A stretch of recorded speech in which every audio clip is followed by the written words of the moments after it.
La segunda carta del apóstol Pablo a los Corintios, tomaremos el capítulo 8.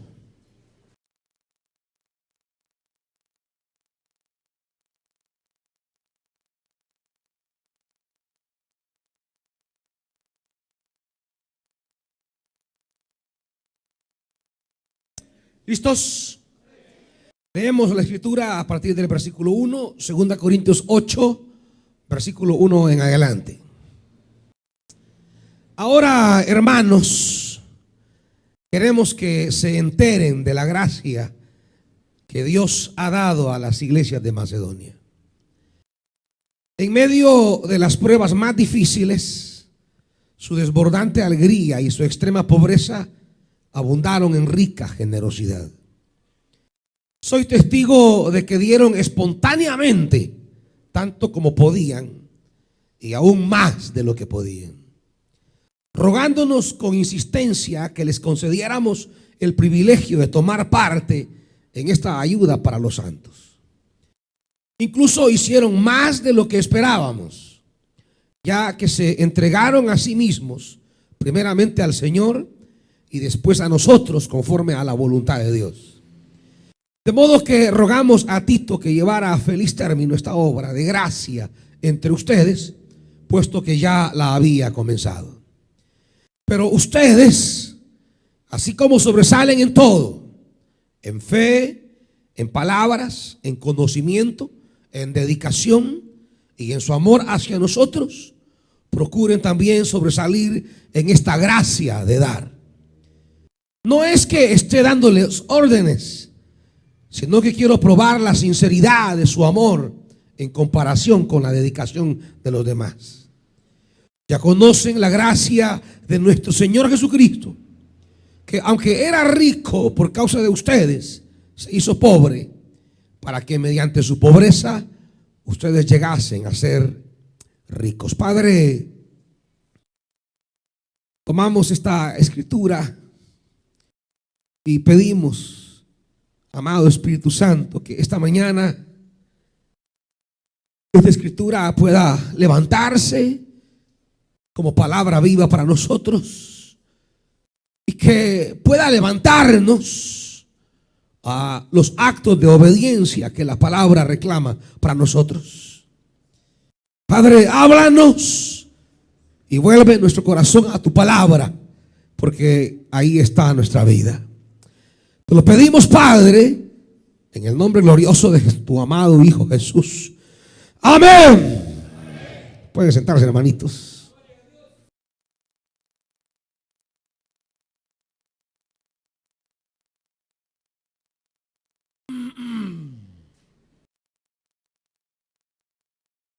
El Dios de la Biblia es un Dios que no vive o mora en su Olimpo divino, aislado de la creación. El Dios de la Biblia no es aquel ser que está por allá, inmutable, incognoscible, aislado en las tinieblas. El Dios de la Biblia es el Dios que en su iniciativa amorosa ha decidido entrar en contacto con su creación a fin de manifestarle a esa creación su amor y su fuerza salvadora. El Dios de la Biblia no es un Dios aislado, no es un Dios llanero, solitario, escondido. El Dios de la Biblia es un Dios relacional, un Dios que se abrió hacia nosotros, un Dios que en la persona de Jesús extendió sus brazos de amor para hacernos partícipes de su misericordia. El Dios de la Biblia no es un Dios alejado ni ajeno a las realidades adversas que golpean la vida humana. El Dios de la Biblia es un Dios que ha decidido de manera gratuita y generosa mostrar su misericordia para con nosotros necesitados. Esa es la esencia que el versículo 9 quiere remarcar. Cuando habla de la gracia, dice, ya conocen ustedes. Estoy en el versículo 9, no me mira a mí, lee el versículo. Ya conocen la gracia de nuestro Señor Jesucristo. ¿Y qué en qué consiste esa gracia, hermanos. Vamos, díganlo duro. Yo todos aguados estoy yo ahora, hermanitos. ¿Que han iniciado el año temblorosos o qué? Versículo 9. Ya conocen la gracia de Jesucristo. ¿Cuál es esa gracia? Que por amor a nosotros, aunque era rico, se hizo pobre. ¿Con qué finalidad? Para que a partir de esa pobreza de Él, nosotros llegásemos a ser ricos. Esa es la gracia. La gracia como el acto, diríamos el acto de Dios, la iniciativa divina que en la persona de Jesús quiere compartir su riqueza con nosotros. Por eso una palabra clave en la teología del apóstol Pablo será que somos herederos y somos coherederos. Cristo es el heredero de Dios y nosotros somos coherederos con Cristo de esa riqueza de Dios. En Cristo Jesús Dios ha decidido compartir su gracia, su riqueza. En Cristo Jesús Dios nos ha hecho alcanzar la riqueza que Dios tiene. No tenemos ni idea, amados hermanos, de lo que puede hacer la riqueza de Dios. Si ni siquiera a veces tenemos idea de lo que puede hacer la riqueza en el mundo. Mucho menos tendríamos idea si a veces no alcanzamos a comparar, a medir o a comprender la riqueza humana. ¿Cómo podemos nosotros pensar que vamos a alcanzar a entender la riqueza de Dios? Sin embargo, es esa riqueza de Dios la que Él ha decidido compartir con nosotros de manera libre, de manera gratuita, de manera espontánea. Dios ha decidido hacernos partícipes de sus riquezas, para que desde nuestra miseria humana pudiésemos alcanzar esa riqueza divina. Ese, diríamos, amados hermanos, es la esencia del evangelio. La iniciativa gratuita de Dios de hacernos partícipe de su riqueza. ¿Me van siguiendo, hermanos? De tal manera que la forma más clara de cómo Dios nos ha hecho partícipes de su riqueza es denominarnos hijos de Él. A través de esa relación padre-hijo tenemos acceso a la riqueza de Dios. Todo hijo tiene acceso a los bienes del Padre. Todo hijo tiene acceso a lo que el Padre ha decidido tener y compartir. Los bienes del Padre, si cuando el Padre tiene, actúa, trabaja, opera, ¿en función de qué lo hace? En función de los hijos. Todo padre se esfuerza a fin de ¿qué? A fin de que sus hijos puedan gozar de una mejor condición de vida.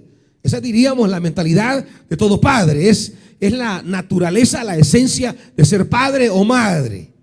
Que su hijo pueda gozar de una mejor proyección de vida, de una mejor condición de vida, de una mejor calidad de vida. ¿Sí o no, hermanos? Digan amén. Entonces, si es así, pues, es que ustedes oyen la palabra y, o sea, tienen sueño, los ha penqueado el año al inicio, ¿qué?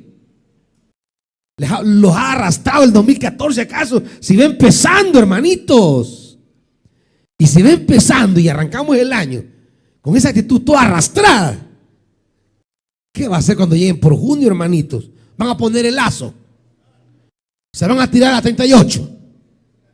¿Ah? No, hombre, hermanitos, ¿qué le pasa? Cuando se da una declaración de la palabra y usted dice eso es verdad, usted diga amén. Y si es mentira, diga no, amén. O tiene que decir algo, tiene que expresarle a Dios realmente la apropiación de su palabra. Diríamos entonces que la esencia del evangelio o la comprensión básica del evangelio en la Biblia es la iniciativa amorosa de Dios por medio de la cual Él quiere sacarnos de nuestra esclavitud, de nuestra miseria, de nuestra pobreza y llevarnos a una plenitud de vida. Por eso dice, Él he venido para que tengan vida y vida en abundancia. Esa es la esencia del evangelio. Eso es lo que Dios aspira para nosotros. Usted como padre, desde su limitación, desde su pobreza, desde sus esfuerzos o debilidades o aún incapacidades, pero desde lo más estrecho que usted pueda tener, siempre está pensando en sus hijos. Siempre todo esfuerzo va orientado a querer proveer a sus hijos una mejor calidad de vida.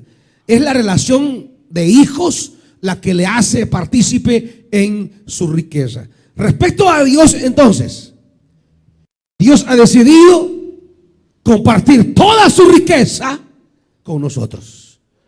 Dios ha decidido hacernos partícipes de toda su gloria con nosotros. Esa es la esencia del Evangelio.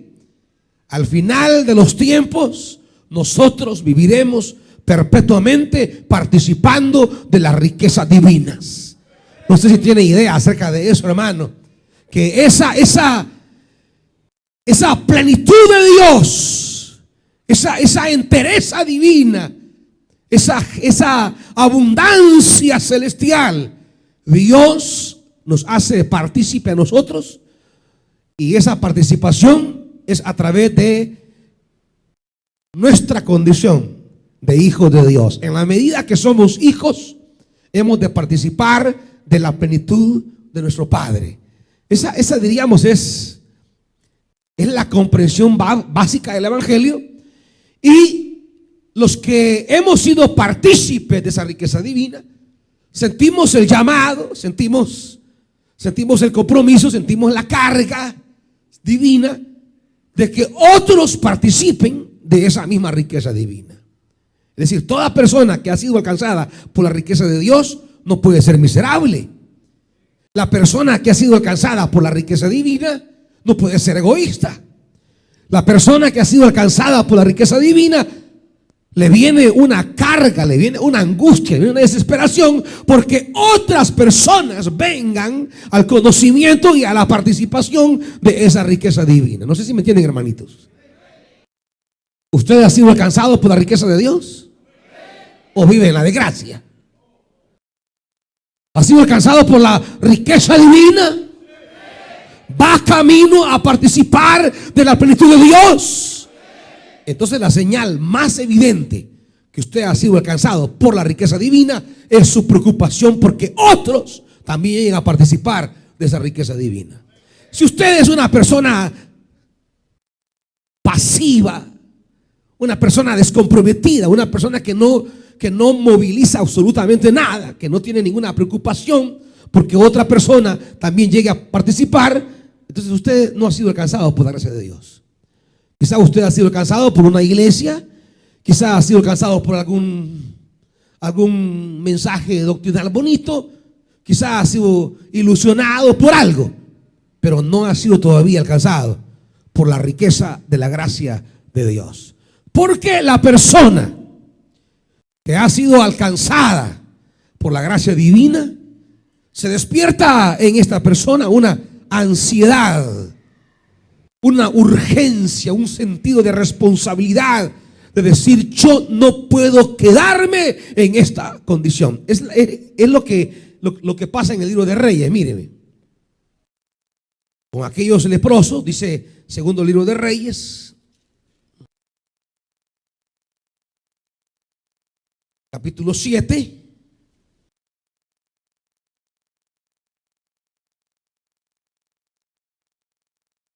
Segundo libro de Reyes, capítulo 7,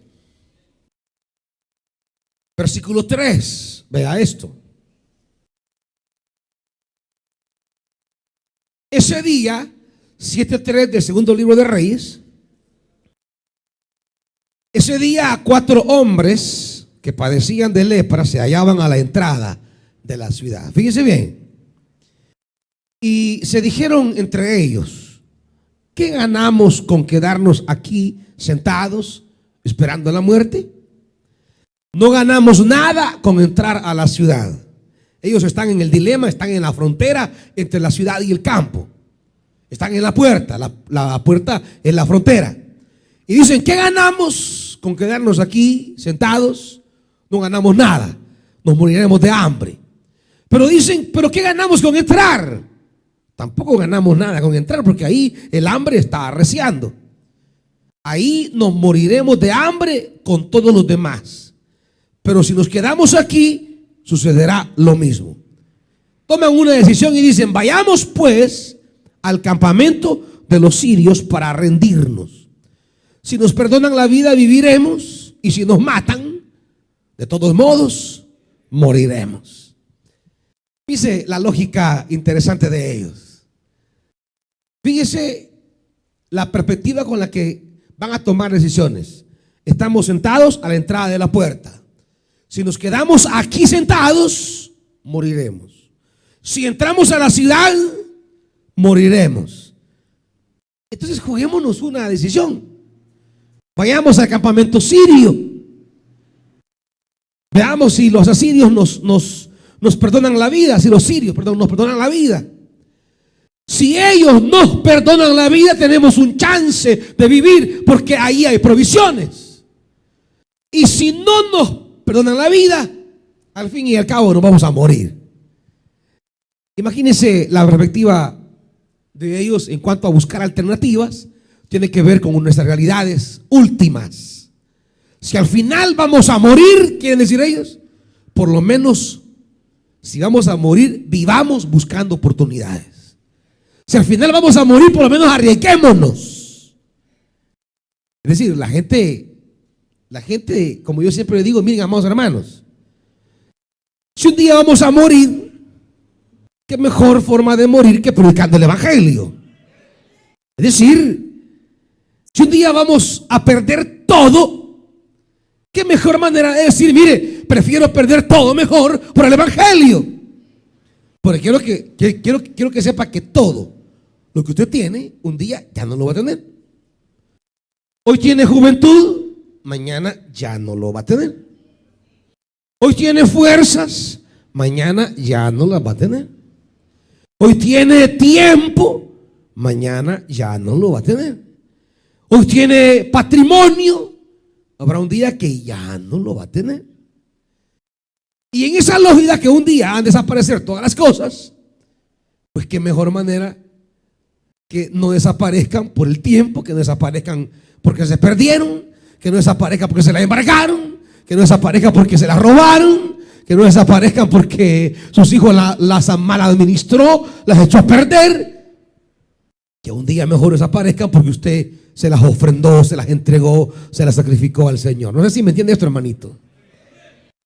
Si un día se van a terminar sus recursos, por lo menos sepa, por lo menos nos quedaría aquello de decir: por lo menos se acabó y se terminó, pero sirviéndole al Señor. Eso sería, digamos, la satisfacción mínima que podríamos tener, sin decirles que todo aquello que en la obra de Dios nosotros podamos invertir no es pérdida jamás. Nunca es pérdida el tiempo, la energía, la edad, el recurso que hemos invertido en la obra de Dios. Pero aún si no recibiéramos nada de Dios, aún si Dios no tomara a bien bendecirnos, el solo saber que en las cosas de Dios invertimos nuestra vida, ahí es más que suficiente. ¿Me entiende, hermano? Al final usted va a envejecer. ¿Dónde va a perder su tiempo? Ese es el tema aquí. Lo va a perder en el mundo, en las mujeres, en el alcohol, en los juegos, en los placeres, o lo va a derrochar por causa del evangelio. Lo que tiene un día lo dejará de tener, porque lo que tiene no será eterno. ¿Me entiende, hermanito? Chulón vino, no lo mandan chulón porque le ponen una a su ropa, pero esa ropa se va a deshacer y van a quedar los puros huesos. Decía Job: desnudo salí del vientre de mi madre y desnudo volveré. Es decir, nada trajimos, nada nos llevamos. La pregunta es: mientras vivimos, tuvimos, ¿dónde invertimos nuestra vida? ¿A qué le apostamos mientras vivimos? ¿En un proyecto de Dios o en un proyecto que al final puede quedar para los hombres y que a saber quién lo va a disfrutar? Y que a saber quién lo va a gozar. Y que a saber quién se va a dar la grande con todo lo que a usted le ha tocado matarse. Ahora, pues sí, porque está la gente, ¿verdad? Y están las mamás. Ay, esta casa me ha costado un lío, pero se la voy a dejar a mi hijo. Y viene ese su hijito cabeza hueca y se halla por ahí una su mujercita. Es una tremenda. Usted dice, ay, le voy a dejar esto a mi niña. Y a su niña se halla un su bandido por ahí.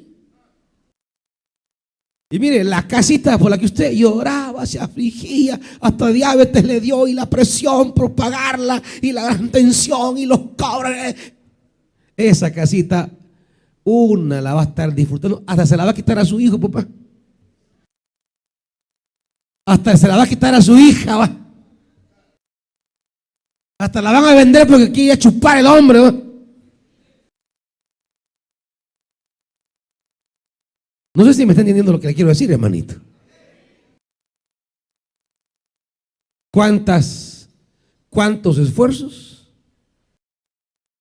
terminan en nada? Ahora, en esta perspectiva dice, mire, vamos otra vez, sigamos leyendo. Versículo 5, 7:5. Al anochecer se pusieron en camino. Pero cuando llegaron a las afueras del campamento sirio, ya no había nadie allí.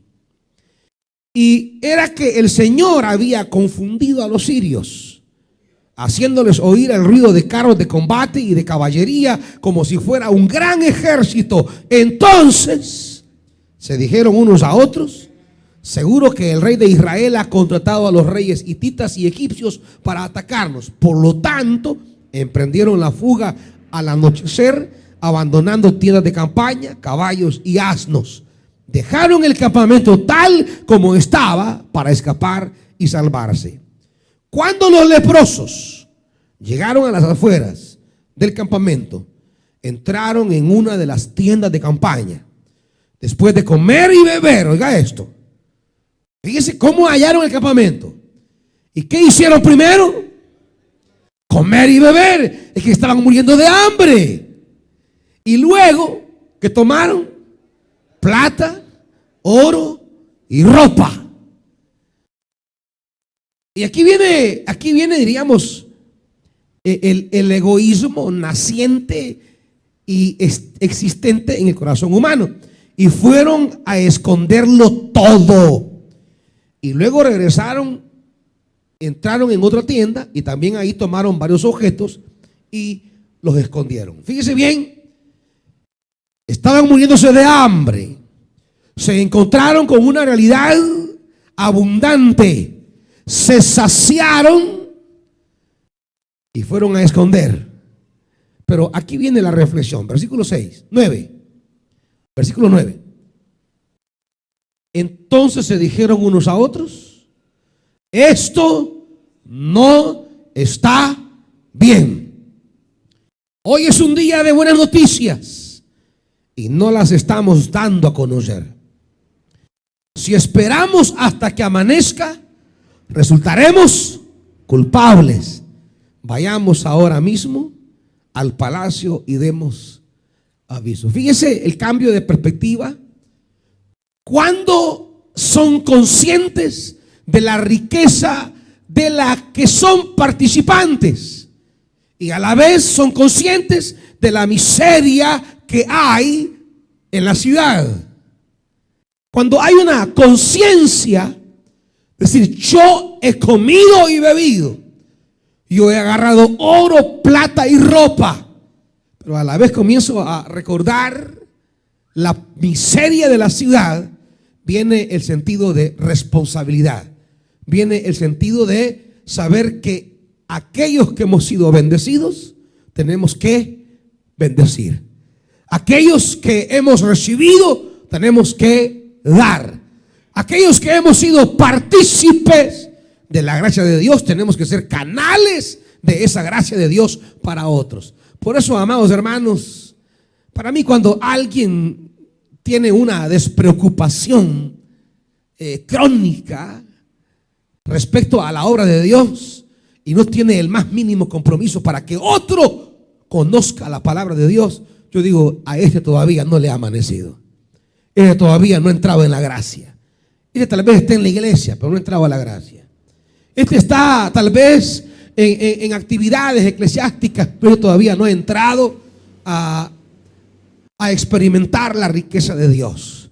Cuando alguien experimenta la riqueza de Dios en la persona de Jesús, no, hermano, hay una urgencia, hay una carga, hay una responsabilidad, hay un llamado, hay una pasión. Cuando alguien por medio del Espíritu ha logrado ser impactado por la gracia de Dios y la riqueza de Dios ha llenado su vida, esa riqueza se vuelve una experiencia desbordante. Es decir, no se predica porque haya alguna especie de obligación, no se predica porque haya alguna especie de orden. Se predica porque la gracia desborda en nosotros. Y esa gracia se desborda. Y vamos a compartirla, vamos a darla. Y buscamos espacios para hacerlo. Vamos a ver cómo trabajamos, en qué servimos, cómo damos, cómo nos esforzamos. Porque es la gracia de Dios que sacia nuestra vida y se desborda. No hablamos de ir a la iglesia, amados, simplemente. Estamos hablando de cómo la riqueza de Dios fluye en nosotros. Cómo esa plenitud de Dios se hace presente en nosotros. Esa experiencia de cómo el Espíritu Santo nos hace partícipes de la plenitud de Dios. Y esa plenitud no cabe en esta carne. Esa plenitud no cabe en estos huesos. Esa plenitud no cabe en este cuerpo mortal. Y lo que hace es fluir, salir. Y entonces toda participación en donde podamos transmitir a otros la gracia, ahí estamos siempre presentes. Pero claro, donde hay gente haragana, gente acomodada, gente que no siente el fuego por dar la palabra, gente que no tiene, se le dan responsabilidades, ministerios, conexiones, columnas, chiquicolumnas, se le dan centros de predicación, se le dan temas en los renuevos, se le dan privilegios y los dejan tirados. ¿Cómo podría realmente ser un canal de esa gracia de Dios si no es capaz de asumir con regocijo desbordante esa experiencia? Aquello que le dice, mire, usted va a dar tema en el renuevo. Y usted comienza con aquel regocijo. Y usted comienza a llenarse de Dios. Y comienza a pedirle a Dios, desborda tu presencia en este tema. Desborda en la palabra. Desborda en la enseñanza. A usted le dicen, le van a dar una conexión. Y toma aquello como un servicio sagrado. Usted dice, yo no siendo digno, como dice el apóstol Pablo, Él me ha tenido por digno de ser canal de su gracia. Y ahora voy a tomar esto como un servicio sagrado. Y lo toma y se esfuerza y trabaja y se sacrifica y lucha y se esmera. Porque hay una pasión desbordante. Porque usted ha sido partícipe de la gracia de Dios. A usted se le ha dado una encomienda, un ministerio, un privilegio. Usted lo toma con aquella comprensión de que está en contacto con lo sagrado. Lo toma con aquella dimensión que le ha sido otorgado, la esencia misma de Dios. Es la plenitud de Dios invadiendo su vida. Y usted la toma y dice, ahora yo me voy a desbordar. Ahora esto fluye de vida para los demás. Pero claro, donde no hay participación en la riqueza de Dios, ¿qué compromiso podemos esperar? Pero claro, donde no hay una participación, donde el Espíritu no nos hace participar de la riqueza de Dios, ¿qué podemos esperar? Si quizá nos tiene aquí el amigo, la amiga, el novio, la novia, si quizá nos tienen aquí los hombres, pues lo más que se pueda esperar es que seamos asistentes, pero nunca seremos fuente, nunca seremos canal, porque lo que nos convierte en instrumentos de vida para otros es nuestra participación en la riqueza de Dios. Aquellos leprosos, imagínense que por su condición de enfermedad son marginados, no tienen espacio de oportunidades, mucho menos pueden imaginarse siquiera que pueden ser canales para bendecir una ciudad. Sin embargo, Dios les permite participar de la riqueza, de la provisión, de la comida, de la bebida, y al ser partícipes, lo que se les viene a la mente inmediatamente es su responsabilidad. Tenemos una responsabilidad. Es decir, los que hemos sido partícipes de la bendición de Dios, tenemos una responsabilidad. Los que hemos sido partícipes de la gracia divina, tenemos una responsabilidad. Y eso es lo que los leprosos entienden. Ellos, miserables, marginados y despreciados, han tenido de Dios una oportunidad y entienden que no la pueden echar a perder, que no la pueden desvalorizar, que no la pueden despreciar, que no pueden ocultar lo que han recibido, que tienen que ir a decir: señores, aquí está la riqueza que nos va a sacar de nuestra miseria. Señores, aquí hay una oportunidad de vida. Señores, aquí hay una oportunidad de salvación. Aquí hay una oportunidad de experimentar liberación. Aquí, porque acuérdense que Samaria estaba en una situación en la cual las madres se estaban comiendo los hijos. ¿Se acuerdan que aquellas dos mujeres hicieron un acuerdo? Y una le dijo a la otra: mira, cocinemos el tuyo ahora, cenémoslo y mañana preparamos el tuyo. Entonces vino: vaya, hagámoslo, pues. Frieron, sancocharon, prepararon al ajillo al niño, ¿verdad? Lo prepararon y se lo cenaron. Y al día siguiente que iban a preparar al otro niño, campas. La madre lo había ido a esconder. Y van donde el rey para decirle: mire, hicimos con esta mujer un trato. Yo cumplí mi parte, nos comimos a mi hijo, pero mire, ella no quiere dar el suyo para que lo hagamos en sopa. Esa era la realidad a la que había llegado Samaria. Las madres se comían a sus hijos. En esa condición es que aparecen los leprosos y son partícipes de la provisión divina. Y esa participación en la provisión divina los hace responsables de llevar a otro esa provisión. ¿Me van siguiendo, hermanos? Ahora, la pregunta esta mañana es: si usted ha sido partícipe de la riqueza divina en la persona de Jesús, ¿dónde está su esmero para que otro participe de esa gracia? ¿Dónde está su compromiso? ¿Dónde está su participación activa? ¿Dónde está su entrega sacrificial? ¿Dónde está el compromiso concreto? Porque esto no es solamente de decir: ay, soy partícipe de la gracia. No, esto es decir, habiendo sido partícipe de la gracia de Dios, ¿cuál es ahora mi participación para que esa gracia llegue a otros? ¿Me van siguiendo, hermanos? Y eso es lo que este capítulo 8 quiere compartir. Vamos al versículo 1. Ya el versículo 9 nos dijo cuál es la gracia. Ahora, habiendo participado de la gracia en el versículo 9, Pablo dice a los Corintios, el versículo 1: ahora, hermanos, queremos que se enteren de qué, hermanitos. Queremos que se enteren de qué. Queremos que se enteren de qué. De la gracia que Dios ha dado a las iglesias de... O sea, Dios ha compartido su gracia. Y las iglesias de Macedonia han recibido la gracia y ahora se convierten en una encarnación de la gracia de Dios. Fíjese bien esto. El versículo 9 dice: ya conocen la gracia de nuestro Señor Jesucristo, remitiéndose a la vida y a la obra de Jesús, al sacrificio y la resurrección y al poder salvador que tiene la persona de Jesús. Y que nosotros, al encontrarnos con Jesucristo, somos enriquecidos por la gracia de Dios. Pero ahora no es solamente que participemos en esa gracia, sino que esa gracia, dice Pablo, se encarna en las iglesias de Macedonia. Es decir, las iglesias de Macedonia no solo han sido participantes de la gracia de Dios, sino que ahora esa gracia fluye a través de ellos. ¿Me van siguiendo, hermanitos? La gracia de Dios sigue fluyendo. Fíjese esto. La gracia de Dios sigue fluyendo. Pero sigue fluyendo a través de quiénes, hermanitos.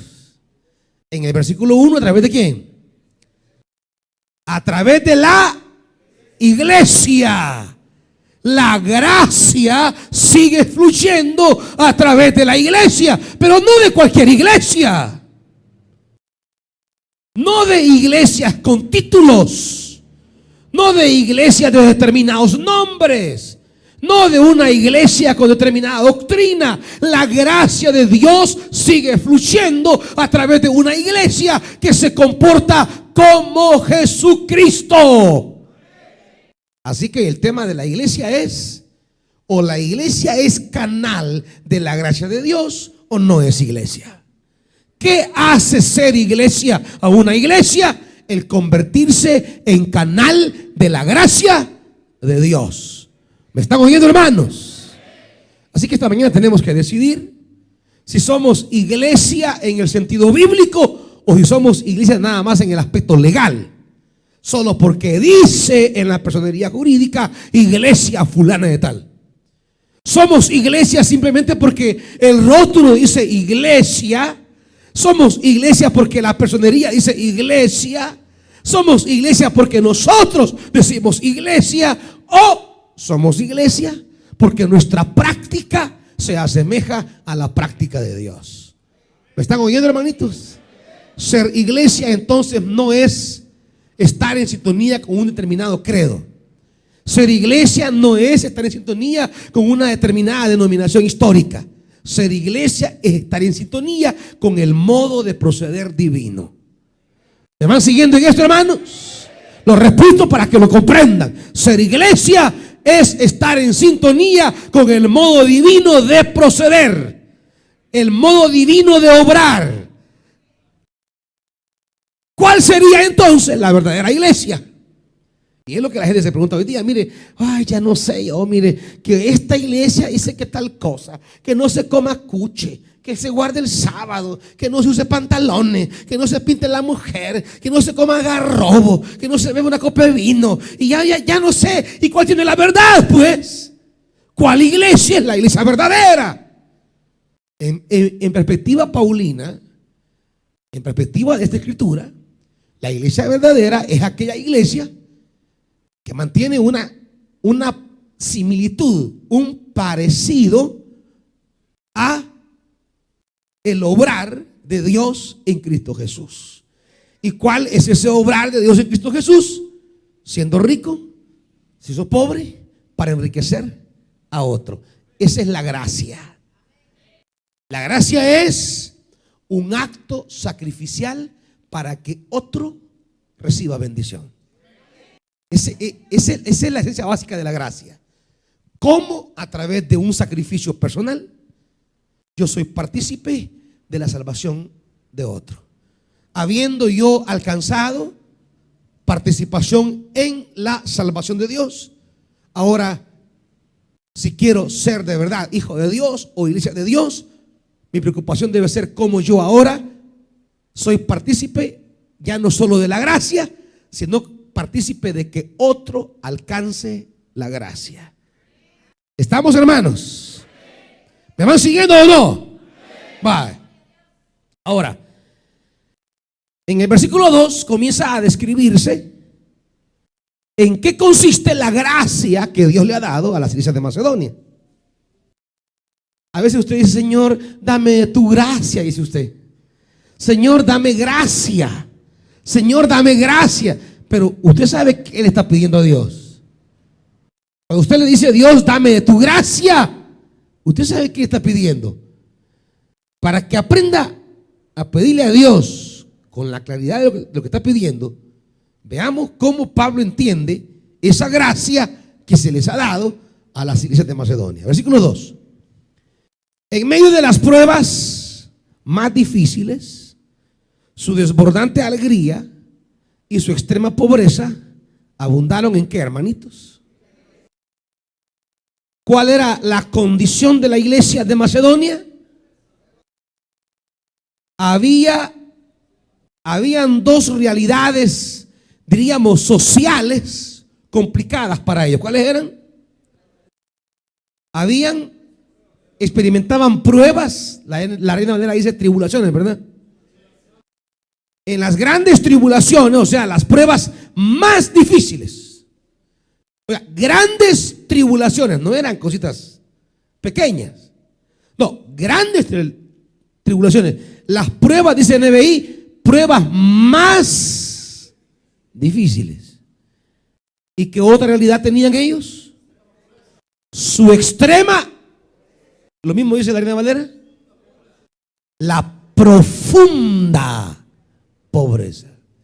O sea, con estas dos cosas, cualquiera está exonerado de no dar ni siquiera un centavo. ¿Me van siguiendo? Cualquiera que dice, mire, en este momento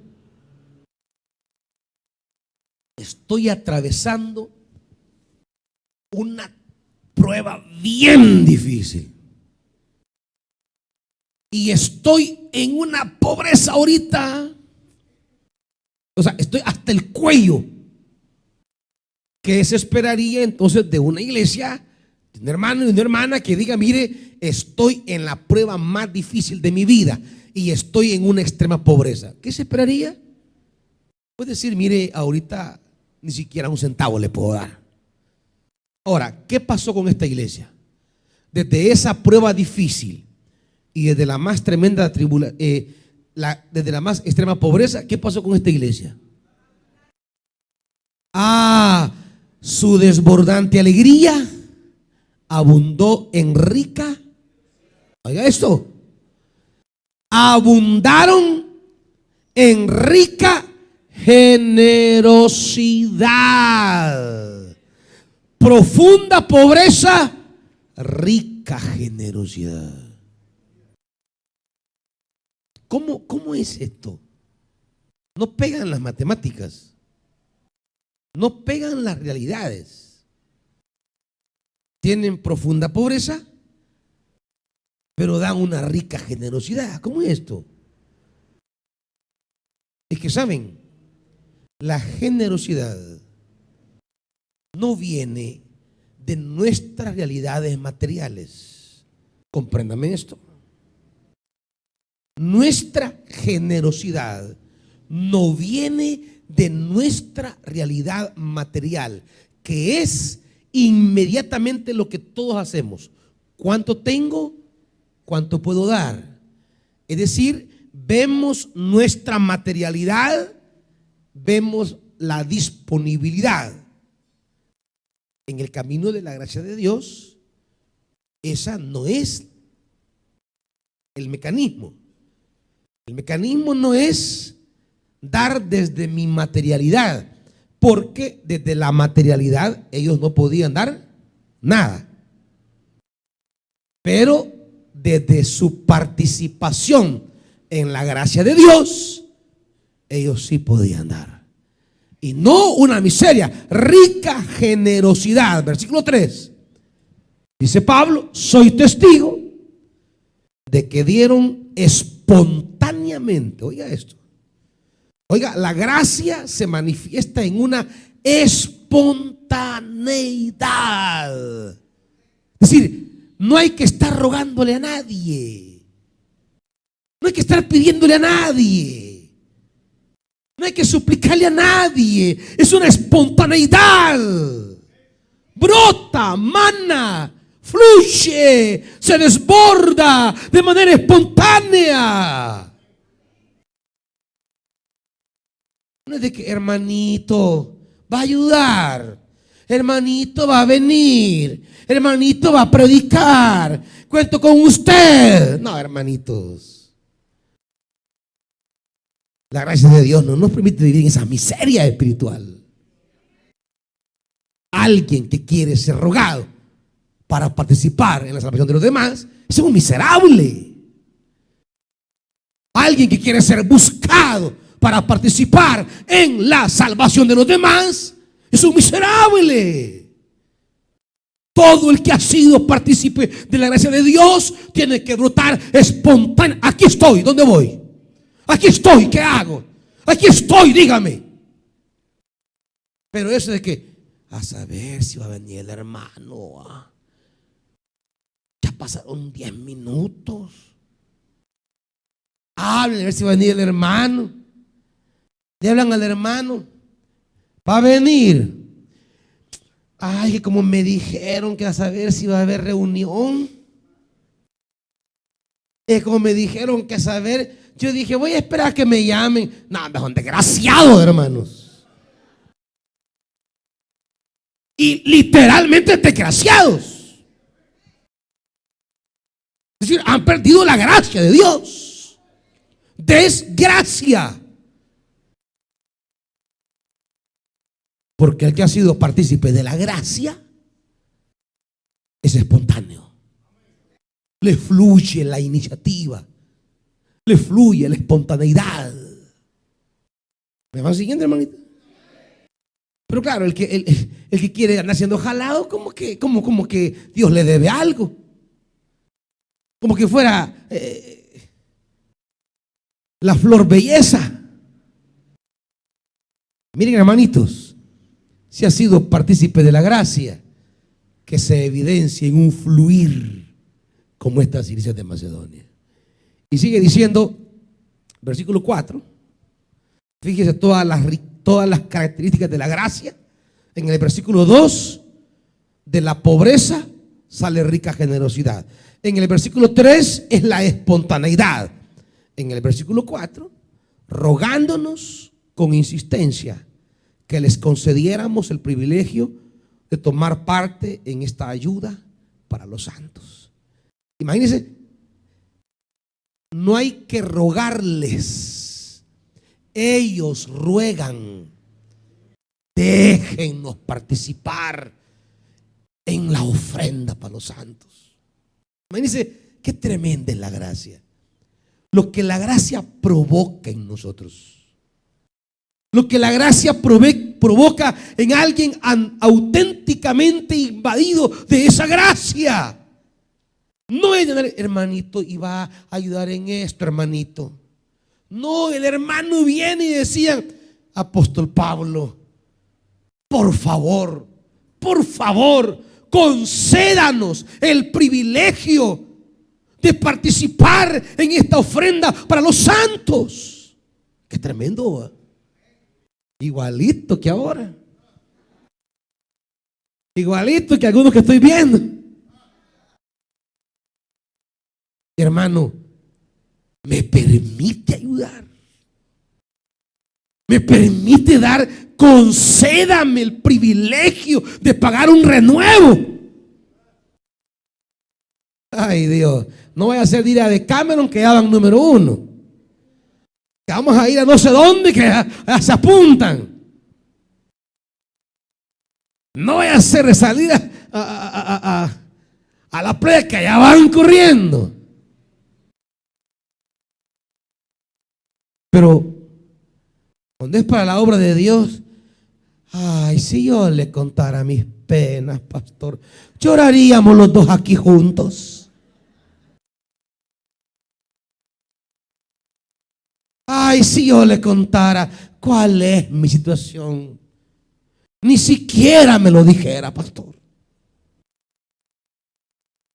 La gracia de Dios que se ha dado a Macedonia provoca en ellos una actitud de decir, Pablo, denos el privilegio. No nos quite el privilegio. No nos quite el privilegio de participar en la gracia de Dios. Es que, hermanos, cuando entendamos que nuestra participación en la obra de Dios es participar en la gracia de Dios, eso, hermanos, nos hace hombres y mujeres que estemos dispuestos a dar mucho más allá de nosotros, Por eso dice versículo, sigamos leyendo y terminamos aquí, versículo 6, 5.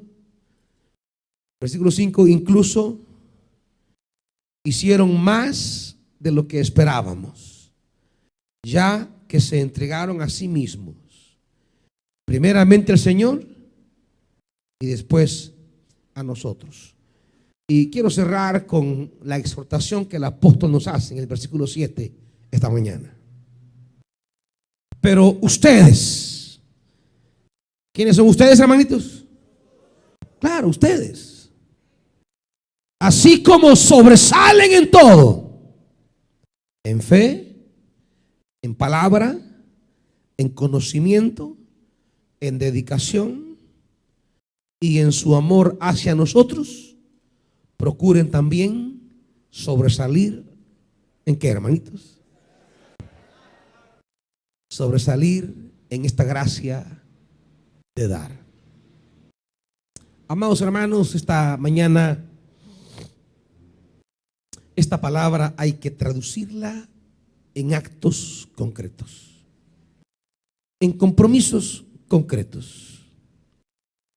Y el reto que esta mañana emana de esta escritura, el desafío de Dios que emana para nosotros de esta palabra esta mañana es concreto.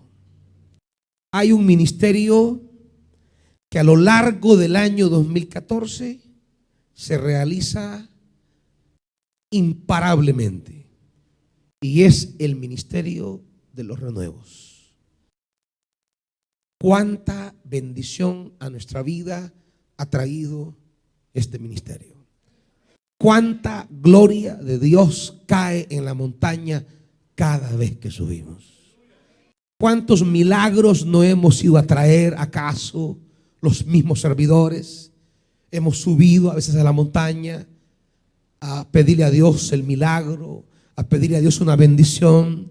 Hemos bajado de esa montaña con manos llenas. Hemos subido a veces, como dice la palabra, irá llorando, irá sembrando y llorando el que lleva la preciosa semilla, pero bajará, regresará con regocijo trayendo sus gavillas. Hemos subido a veces a la montaña llorando y hemos bajado llenos de gozo. Hemos subido a la montaña con grandes sacrificios y hemos recibido de Dios grandes beneficios.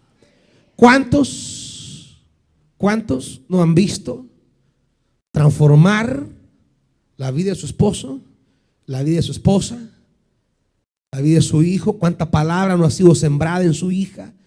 ¿Cuántas obras de Dios no hemos visto correr a lo largo de los años?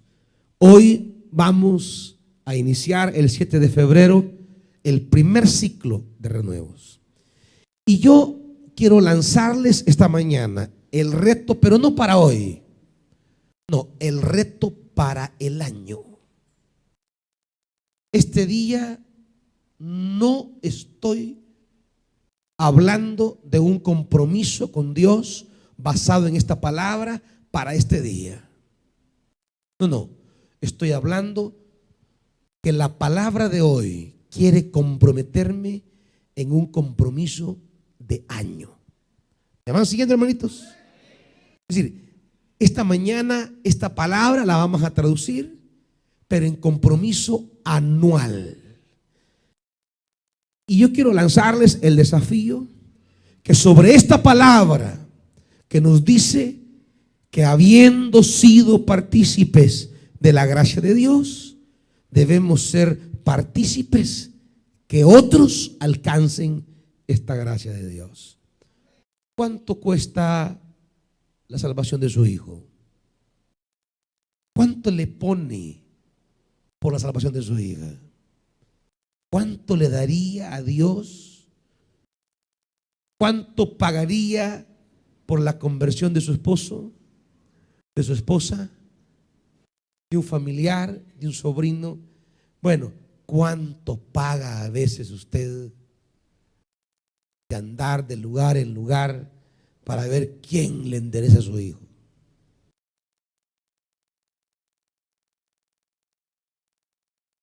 ¿Cuántas veces ha dicho: ¿qué diera yo porque este hombre se enderece?